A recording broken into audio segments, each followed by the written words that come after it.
Hola, bienvenidos de nuevo a este canal.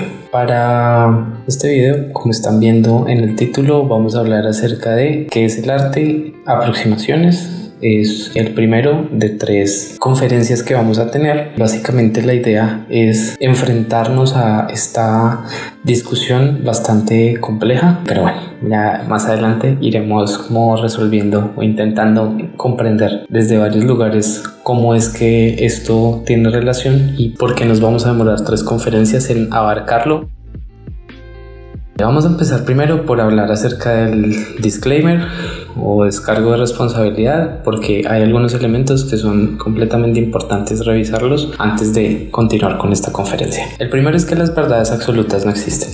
Esto implica que esta es simplemente una aproximación desde mi trabajo y desde mi experiencia siendo artista plástico y de todos los referentes que he visto y de todas las conversaciones y de todas las relaciones que he tenido hasta este momento. Una excelente forma de conocer cualquier cosa en el mundo es por medio de la experiencia.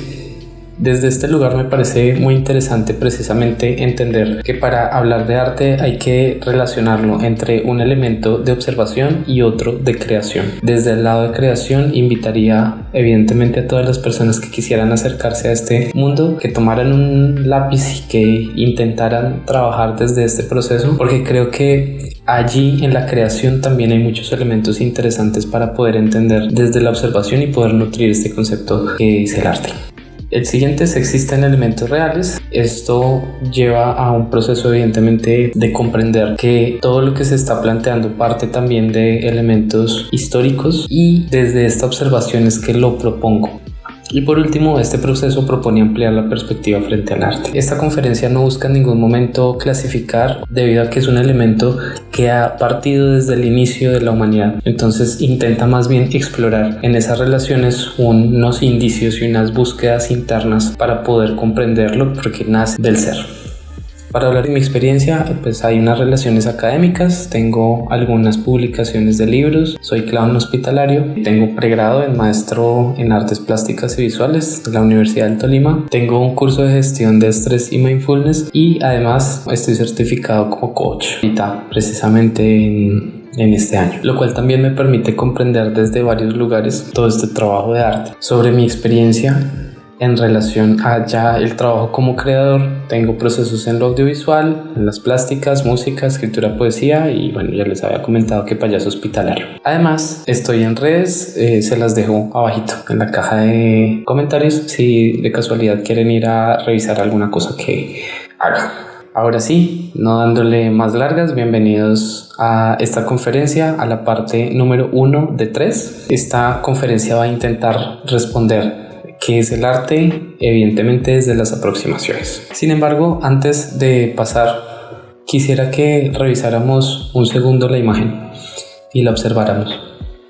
A mí me parece muy interesante en un inicio de esta relación que se propone y que está proponiendo precisamente la imagen de cómo el ojo está interrelacionado con esta nebulosa. Me parece una construcción muy interesante porque es como que el espacio que habita también en nuestro cerebro y en nuestra mente y en nuestro pensamiento también habita como hacia el exterior. Me parece muy interesante para reflexionar esta imagen así muy cortadita desde Photoshop. Si abarcamos desde el principio qué es el arte, podemos entender que hay algunos elementos que podemos encontrar desde las 7 artes que son la arquitectura, la escultura, la pintura, música, literatura, danza y cine. Parte de todas estas artes tienen un vínculo con la transformación de la materia siendo conscientes de ella misma. Así los arquitectos trabajan estética para poder comprender el hecho de ser habitable. En los procesos de escultura, que es una materia como el yeso, la arcilla, plastilina, incluso de cómo se transforma para permitir mostrar algo. Hay varios elementos y dentro de todas estas áreas de arte podemos encontrar estos 3 procesos. Pero bueno, ¿y qué más es lo que habría que relacionar? Aquí, cuando hago precisamente esta breve introducción, hablamos acerca del contenido. En la primera parte vamos a ver comprensiones básicas, que es lo que vamos a ver en este video, cómo se entiende la información en nuestro cuerpo, qué es la emoción y cuál es su estructura y cómo es la comunicación y reflexión dentro de este proceso. Me parece muy interesante empezar desde las bases, desde nuestro cuerpo interno para poderlo comprender, dado que vamos a poder entender aún mucho más y podemos generar vínculos entre varios elementos y de esta manera no va a ser solamente entender el arte, sino también entender cómo el arte nos atraviesa a nosotros y cómo todas estas perspectivas que tenemos internamente nos ayudan a comprender eso que existe en el afuera. En la parte 2 vamos a ver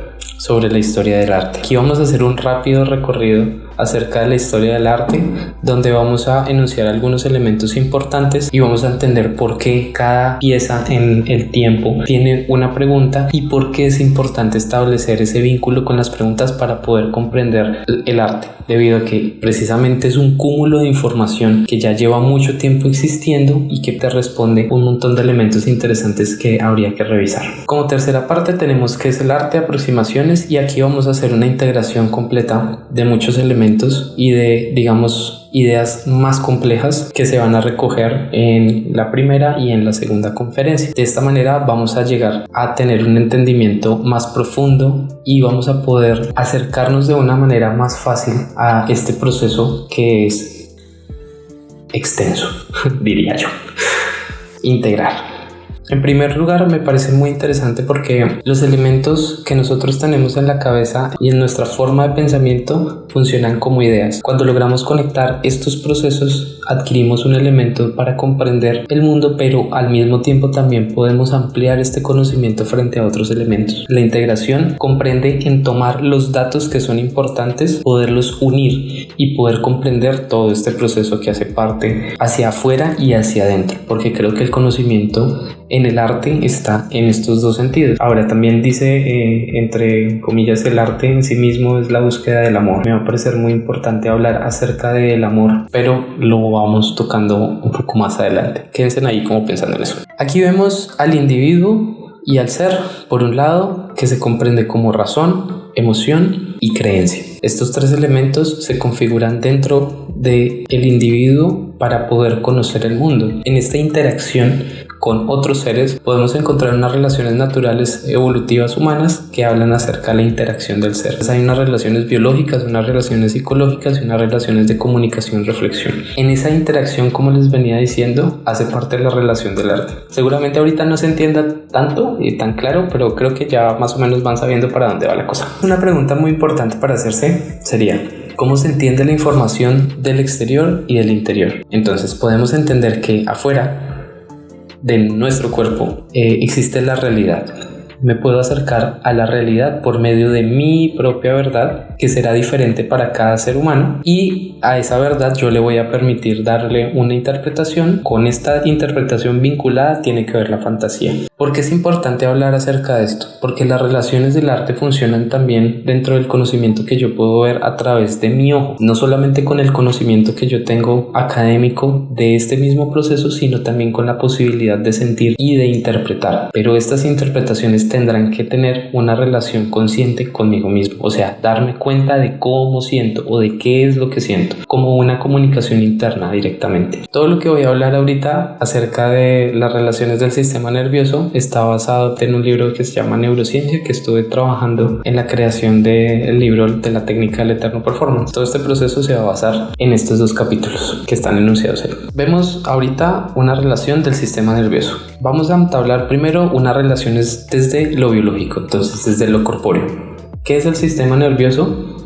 Es básicamente lo que somos. Son las relaciones internas que nosotros podemos tener que nos permiten una entrada sensorial, o sea, una llegada de información del afuera hacia el adentro, una integración, que es la capacidad que nosotros tenemos para poder interpretar internamente todas estas relaciones que nosotros tenemos y que nos explica el exterior, como por ejemplo el hecho de que me queme un dedo, ¿sí? Entonces, por medio del dolor y por medio de la percepción que tengo, mi cerebro es capaz de darse cuenta y de retirar automáticamente el dedo que me estoy quemando, y una respuesta motora que es el que actúa. Entonces, ¿por qué me parece importante también hablar acerca de integración? Porque precisamente el sistema nervioso no funciona solo. Estamos viendo entonces que el sistema nervioso hace parte de un lugar que se llama sistema nervioso central, en el que está el encéfalo y la médula espinal, y otro que es el sistema nervioso periférico, que es el que se conecta ramificadamente hasta el sistema nervioso central. El sistema nervioso periférico se va a dividir entre el sistema nervioso autónomo y el somático.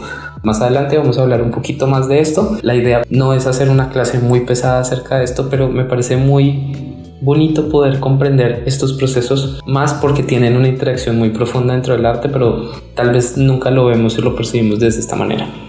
Ahora estamos viendo una neurona. Entonces vamos a intentar pensar en que una persona nos toca. Entonces, si quieren, pueden hacer el ejercicio para que resulte más didáctico. Pueden tocarse un dedo, y cuando resulta de este toque existen unas relaciones profundas, existe una carga celular que va a permitir un impulso que se va a comunicar directamente de neurona a neurona y que se va a conectar por medio del sistema nervioso y va a llevar información hasta nuestro sistema nervioso central, que se va a conectar primero desde la médula espinal, y esta va a llevar al encéfalo. Es interesante comprender este proceso. Me parece bastante fascinante entenderlo, porque es como darse cuenta que existen un montón de procesos integrados a nosotros que a lo mejor medianamente podemos saber, pero digamos comprenderlos de forma más profunda me parece bastante sorprendente. Vemos cómo la neurona pasa el estímulo por medio de los axones, que son estas colitas que hay y que se interconectan entre ellos, y aquí precisamente estamos viendo la relación de cómo hay elementos eléctricos que serían como las descargas blancas que se están mostrando, pero también hay informaciones químicas con las cuales nuestras neuronas están interactuando. También me parece muy interesante hablar un poco acerca de las células gliales, ya que son bastante importantes. Están mayormente en el encéfalo y sus funciones son modular la velocidad de propagación de señales nerviosas, controlan la captación de neurotransmisores en la sinapsis y ayudan al crecimiento y recuperación de una lesión neural. Si no se han reconocido, les dejo abajo un video donde hay una chica que explica muy bien este proceso de las células gliales y tal vez les puede llamar la atención. Siguiendo entonces por el proceso, vemos rápidamente como una especie de sistema en cascada del cual nosotros lo hacemos biológicamente. Entonces hay un estímulo exterior que está en el afuera, hay una energía precisamente que se relaciona con la neurona, hay una comunicación electroquímica que se comunica a su vez con otra neurona, llega a la médula ósea y al encéfalo, y existe una respuesta que también se va a transmitir desde nuestro encéfalo, que se va a interconectar. En este momento podemos observar que hay unos neurotransmisores y unas hormonas. Estos dos elementos van a ser procesos de mensajería.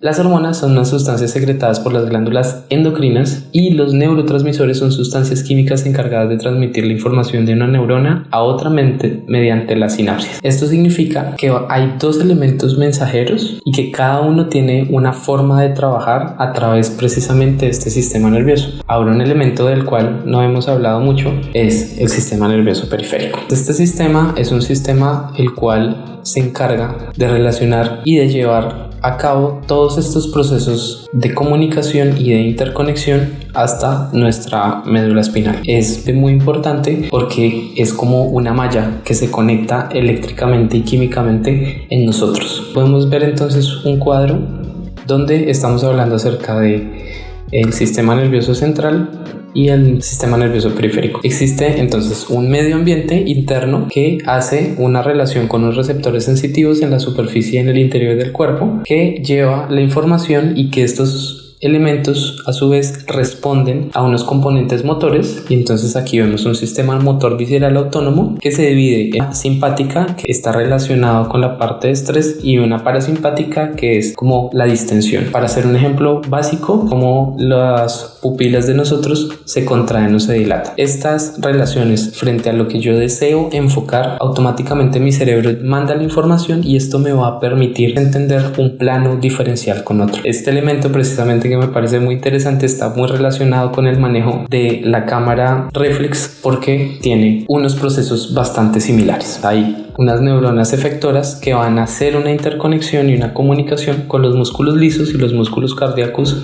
y glándulas. Entonces está el sistema motor somático, que son los nervios motores, o sea, lo que nos mueve, y también estos efectores nos van a permitir enviar información hacia los músculos esqueléticos. Como ven, el sistema nervioso no solamente es el sistema nervioso, sino es una integración y una interacción entre todos los procesos que nosotros tenemos internamente y cómo estos procesos nos hacen entablar relaciones con el sistema muscular, con el sistema óseo, con el sistema respiratorio, mejor dicho, con todos los sistemas que tenemos, para así estar aquí, ahora, viendo este video, escuchándolo, comprendiendo todos estos procesos. Todo el componente que vamos a hablar de ahora en adelante respecto al funcionamiento de la emoción está trabajado desde el universo de emociones de Rafael Vizquerra. Quisiera presentarles en este momento a este señor. Me va a parecer muy importante y en este momento quisiera hablar un poquito de él porque es un doctor honoris causa por el CELEI, que es el Centro de Estudios Latinoamericano de Educación Inclusiva en Chile. Es doctor de Ciencias de la Educación, licenciado en Pedagogía y en Psicología. Es presidente de la REP, que es la Red Internacional de Educación Emocional y Bienestar, y es el director de la Universidad de Barcelona de posgrados en Educación Emocional y Bienestar y el posgrado en Inteligencia Emocional de las organizaciones. O sea, es una persona que bajo su estructuración de pensamiento me parece bastante interesante e importante hablar acerca de este libro. Vamos a tomar un pequeño fragmentito que va a ser un poco la estructura de la información y de allí vamos a revisar algunas cosas. La primera pregunta de esto sería: ¿qué son las emociones? Bueno, él nos responde que son reacciones del organismo que producen experiencias personales percibidas de forma inmaterial. Son reacciones del organismo, como lo estamos hablando desde el sistema nervioso, que se producen en lugares personales, lo que significa que las emociones hacen parte de lo que yo me permito sentir y además de lo que me permito actuar, y son percibidos de forma inmaterial porque no hay manera de expresar, no hay forma material de poderle mostrar a alguien que tanto me duele, pero el arte tal vez tenga algo interesante que contarnos en este lugar. Parafraseando un poco el proceso del que tenía planteado hablar en este momento, si hablamos evolutivamente, hay varios peligros que nosotros teníamos que enfrentar en nuestro día a día hace muchísimos años. Sin embargo, en este momento esos sucesos han cambiado. No solamente en el libro de Universo de Emociones, sino en varias conferencias, Rafael Vizquerra nos enseñó respecto a que por eso las emociones negativas, que en realidad no son negativas sino son emociones, solo que nosotros las observamos desde el hecho de si me duele o no me duele, pero que tienen una intención profundamente importante y que no son ni positivas ni negativas, sino son necesarias para poder sobrevivir. Nos comenta por qué son tan importantes, y claro, son muy importantes porque a nuestro cerebro evolutivamente le interesa sobrevivir, y desde este lugar de sobrevivencia es muy importante contactar con el dolor, con el conflicto, para poderlo llevar a nosotros mismos y entonces entender por qué nosotros necesitamos salir del lugar en el que estamos. Otro lugar importante del cual habría que hablar sería que en una medida en la que se tengan estados de ánimo negativos intensos con una duración mayor de lo razonable aceptablemente, se pueden derivar en trastornos emocionales. Hay múltiples tipos de trastornos emocionales y estos trastornos deben ser tratados por especialistas. De hecho, la psicoterapia es esencialmente una terapia emocional. Conviene vigilar para ciertos estados emocionales no se conviertan en trastornos. El hecho de darnos cuenta y de ser conscientes y de gestionar internamente nuestras emociones nos va a permitir no solamente vivir una mejor vida, sino además potenciar y posibilitar que no tengamos conflictos por mantener esta emocionalidad. Para poder comprender un poco más acerca de este proceso, vamos a hablar acerca de la estructura de la emoción. Y la estructura de la emoción tiene que ver con el acontecimiento, la valoración, que se responde en una triple respuesta, que es neurofisiológica, comportamental y cognitiva, y esto nos lleva a una predisposición de la acción. Y por último, hay precisamente una decisión de la acción. En esta diapositiva que vemos, observamos el acontecimiento o un estímulo que puede ser desde 4 lugares importantes. Uno, externo, que viene del ambiente; interno, un pensamiento; puede ser actual, pasado o futuro; puede ser real o imaginario; y puede ser consciente o inconsciente. Entonces, en relación a este lugar Vamos a entender de forma muy básica que el consciente es la capacidad que yo tengo para comprender las diferencias que hay en el mundo exterior. El inconsciente hace parte de una energía que está guardada dentro de mí que yo no puedo comprender completamente, y esto lo podemos entender bajo el ejemplo de los actos fallidos. ¿Qué son los actos fallidos? Son procesos que yo tengo hacia la acción que me van a permitir querer llegar a un objetivo, pero no lo voy a conseguir. Y no lo consigo en parte porque no estoy siendo consciente del evento, pero en parte también porque existe una carga que no me permite llevar a cabo este proceso. Vemos entonces ahora la valoración, que nos dice esto cómo afecta a mi supervivencia, cómo esto afecta a lo que yo deseo en mi vida y cómo afectará a mi bienestar. Esto se juzga internamente desde lo positivo o lo negativo. Y llegamos aquí a la triple respuesta emocional, la cual tiene un componente de neurofisiología, un componente comportamental y un componente cognitivo. Desde el elemento de la neurofisiología responde como a un elemento de taquicardia, el estómago me da vueltas, mis piernas tiemblan. Es como estas relaciones del sistema nervioso se proponen desde lo que yo no puedo manejar, que se expanden a través de mi cuerpo. El otro es comportamental, entonces es como yo muestro hacia el exterior lo que realmente estoy sintiendo.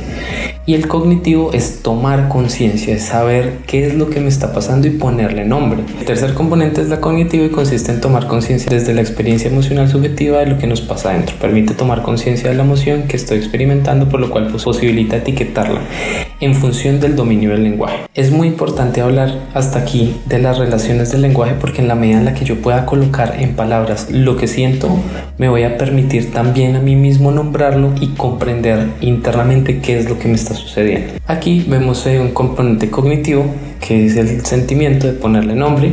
Después vemos el consciente, o sea que es cuando yo me doy cuenta realmente de lo que siento, y entonces ahí está la emoción que yo puedo darle un nombre.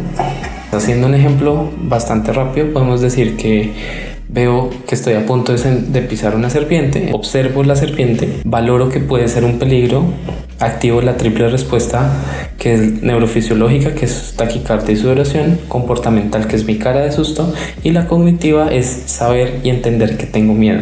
Entonces todo esto en conjunto nos va a permitir hacer una predisposición de la acción, lo que nos va a generar el hecho de huir de ese evento. Esta predisposición a la acción no necesariamente tiene que darse siempre. Las relaciones desde este lugar es importante pensarlas, porque eso no significa que entonces cada vez que sienta ira golpee a alguien. Es simplemente comprender que hay lugares y hay procesos en los que me va a permitir huir de ese evento para mi sobrevivencia, pero en otros lugares hay que comprender por qué esa ira o ese enojo o cualquier emoción se desata dentro de mí. Como conclusión de estos temas de los que estamos trabajando, de la parte biológica y de la parte psicológica, comprender de forma básica las relaciones del sistema nervioso en integración con la estructura, la emoción y la propia decisión.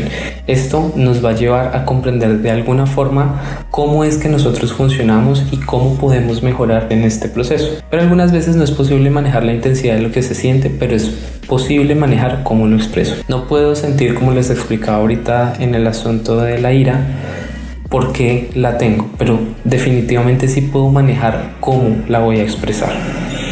Puedo traer emociones con mi recuerdo, lo cual esto va a ser muy interesante porque día a día, por ejemplo, estamos acostumbrados a pensar en automático, y desde este pensamiento automático nuestro cerebro nos va a traer emociones con relación a ese recuerdo, y eso nos va a permitir observar el mundo desde un lugar bastante triste y desolado, o desde un lugar donde nosotros seamos capaces para afrontarlo de forma mucho más interesante y mucho más alegre. Está bien expresar cómo me siento desde la empatía. Este es otro lugar muy interesante porque yo puedo hablar acerca del enojo sin necesidad de agredir a las demás personas, pero sí poner en claro que realmente me siento de esta forma, y esto también va a permitir hacer una descarga directa de forma clara y me va a permitir soltar esa emocionalidad. Perceptuar estados de ánimo negativos pueden hacerme enfermar, lo cual por eso precisamente me parece también muy interesante, porque además de que las artes tienen que ver mucho con las emociones, pues aquí estamos entendiendo un poquito de manejo emocional. Y comprender y tomar la iniciativa desde la conciencia cuando es necesario para manejar algún evento adverso es la mejor decisión. Aquí vamos a ver una diapositiva que habla acerca de la regulación emocional, que tiene dos elementos y una pregunta que sería muy importante hacérsela. La primera es trabajar la voluntad. Entonces, entender que realmente lo que yo quiero es cambiar procesos que existen dentro de mí mismo, pero no es cambiarlos a la fuerza, sino comprender el proceso de cómo hacer para cambiarlo. También existe con esta voluntad una conciencia, la cual comprendo el por qué, el permitirle darle un nombre, el permitir decidir a mí mismo en mi interior antes de actuar. La pregunta más importante que hay, que me parece más relevante, es: ¿mi respuesta me dará bienestar? Y respecto a esto, ahí sí podría seguir el siguiente paso, que sería actuar. Estamos viendo una idea muy importante, que es que la realidad hace parte de un objeto que yo puedo comunicar como algo que está dentro de un lugar que todas las demás personas podemos comprender, que es un objeto que se llama silla, y hay un concepto que se llama silla que responde a este proceso. ¿Por qué es tan importante decir esto a pesar de que suena un poco obvio?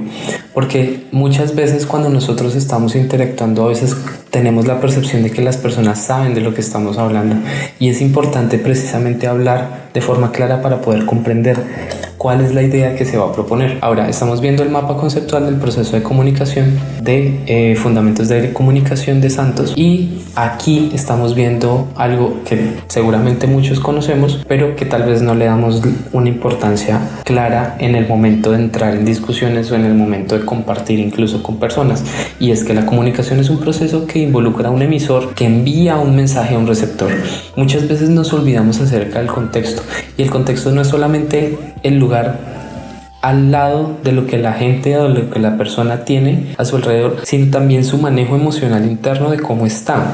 Es muy importante comprender que esta comunicación no solamente es a un nivel lógico, sino también a un nivel emocional y un nivel de creencia de lo que piensa la otra persona. Como cierre de la comunicación, los objetos que existen en la realidad son nombrados por conceptos que hacen referencia a estos. Entonces es como el entablar diálogos desde el arte puede ser aún más complejo, porque hay muchas personas que de pronto no tienen mucho conocimiento de arte y de pronto escuchan artistas que no tienen como esta relación para hacer un poco más simple este proceso, y es precisamente por eso que lo traigo a colación.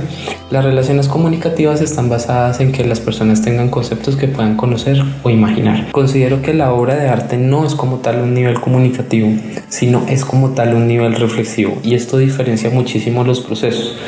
La capacidad de observación de una persona en su interpretación no significa de por sí que el artista no haya terminado su obra de forma correcta, sino que le está hablando a esa persona de forma singular, pero tampoco significa que yo no pueda conocer lo que el artista me está compartiendo, porque eso hace que yo pueda nutrir la percepción que yo tengo frente a la vista. Ahora, sé que se estarán preguntando, un elemento bastante crucial es: ¿cuáles son los límites? ¿Cuáles son los espacios para decir, bueno, va hasta aquí la responsabilidad del observador o del artista? Creo que es un fallo pensarlo desde este lugar, porque el arte está hecho para construir, para poder aceptar, para poder comprender los procesos que existen y que proponen las personas. Ahora, claro que también existe crítica, y creo que también es completamente válido comprender y poder hacer unas relaciones que suplan y las cuales se pueda hacer una integración de comunicación sobre el arte, así el arte no sea completamente nivel comunicativo. ¿Qué tiene que ver el arte con todo lo que les he dicho? Entonces aquí es donde viene la parte de integración. Susan Sontag, como lo están viendo en este momento, es una crítica y teórica bastante importante en el arte. Tiene un texto que se llama Ensayo contra la interpretación en 1996. Dice: siempre sucede que las interpretaciones de este tipo indican insatisfacción, consciente o inconscientemente, ante la obra, un deseo de reemplazarla por alguna otra cosa. La interpretación basada en la teoría sumamente cuestionable de que la obra de arte está compuesta por trozos de contenido viola el arte, convierte el arte en artículo de uso, en adecuación a un esquema mental de categorías. Y sé que aquí también se estarán preguntando, bueno, este argumento no está en contra de todo lo que se va a venir a decir hacia el futuro y de lo que se ha hecho en el pasado, y aquí es donde digo que no necesariamente. Las percepciones de lo que me parece que se está permitiendo aquí explorar Susan Sontag con esta perspectiva es el por objeto la compilación de una unicidad en la verdad de mi interpretación. Creo que lo que ella está hablando aquí es que cada interpretación tiene un sentido útil y un sentido importante emocional para cada persona. Sin embargo, esto no hace que las demás personas no puedan nutrir también este proceso desde los elementos académicos o desde los elementos de compartimiento de otras sensibilidades. Para una buena búsqueda he colocado qué es el arte en Google y han salido estas dos respuestas. Dice que el arte es una actividad en la que el hombre recrea con una finalidad estética un aspecto de la realidad o un sentimiento de formas bellas valiéndose de la materia, la imagen o el sonido, y otro que dice conjunto de obras que resultan de una actividad, así como diferentes tendencias o estilos de arte de las mismas. Vamos a hablar entonces aquí acerca de la acepción. Es cada uno de los significados que puede adquirir una palabra o una frase según el contexto. Evidentemente no abrimos un paquete de papas de cómo abrimos una ventana. Estos son apenas unos pocos elementos que nos van a permitir tanto encontrarnos y pensarlos desde lugares del arte como de los procesos que vamos a ver más adelante. Espero que les haya gustado muchísimo la conferencia. Esta es la primera de 3. Se viene bastante contenido, pero si realmente te interesa, pues nada, déjame un like, coméntame de ahí abajito qué piensas de todo esto y con mucho gusto me despido con esta última diapositiva que es el título de la siguiente conferencia que se va a llamar Historia del Arte.